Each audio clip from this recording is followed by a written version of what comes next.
je suis allé au Muséum d'Histoire Naturelle de Dijon et je me suis retrouvé face à un tank préhistorique. Ce que j'aime dans les muséums, c'est le rythme. On ralentit sans s'en rendre compte. On passe d'un animal local à une espèce venue de l'autre bout du monde, d'un squelette imposant à un détail minuscule derrière une vitrine.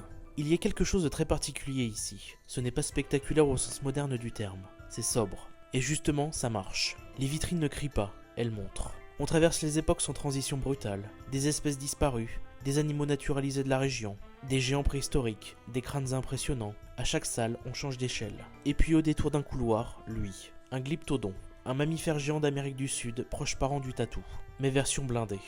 Une carapace faite de plaques osseuses soudées, une vraie armure naturelle. Et le plus fou, il vivait encore il y a seulement quelques milliers d'années.